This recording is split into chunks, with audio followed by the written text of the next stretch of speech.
The Lord be with you. A reading from the Holy Gospel according to Saint Matthew.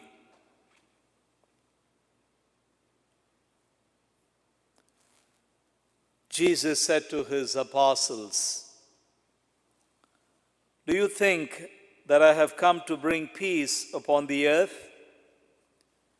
I have come to bring not peace, but the sword.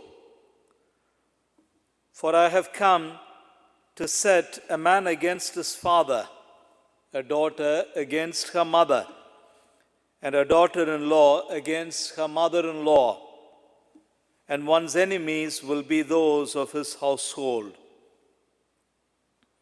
Whoever loves father or mother more than me is not worthy of me, and whoever loves son or daughter more than me is not worthy of me.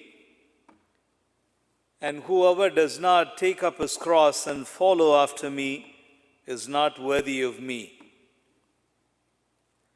Whoever finds his life loses it, and whoever loses his life for my sake will find it." Sisters and brothers, the Gospel of the Lord.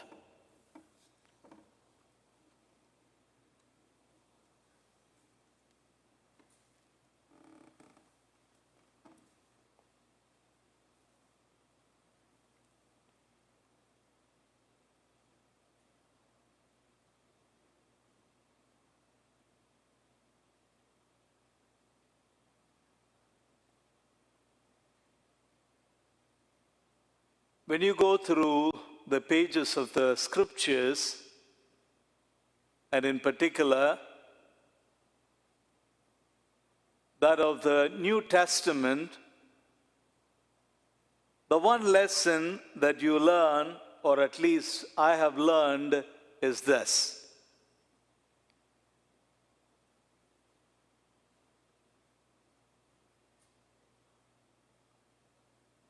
grains that fall to the ground and die, they are the ones that bear much fruit.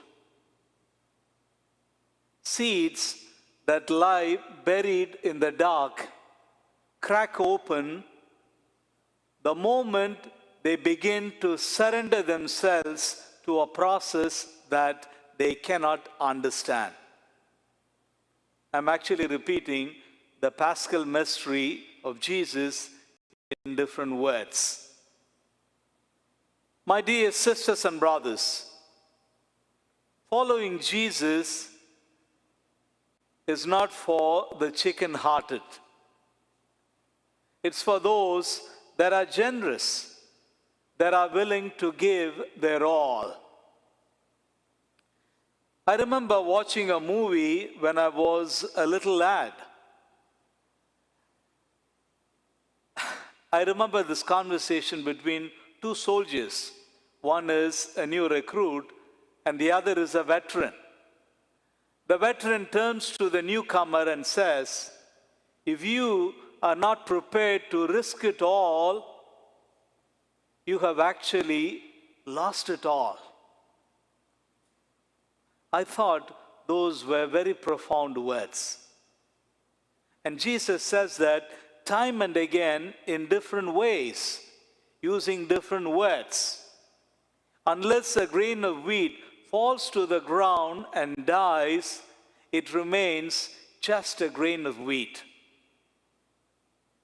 It is seeds that lie buried in the dark that crack open the moment they begin to surrender themselves to a process that they do not understand. And so the call of Jesus to us is very clear. You know, He has blessed us with so many good things: our comfort, our conveniences, our family, our friends, maybe our learning, our wisdom, our aspirations and goals, our dreams and designs. So many projects and plans in life. All these are good and they come as a blessing from God.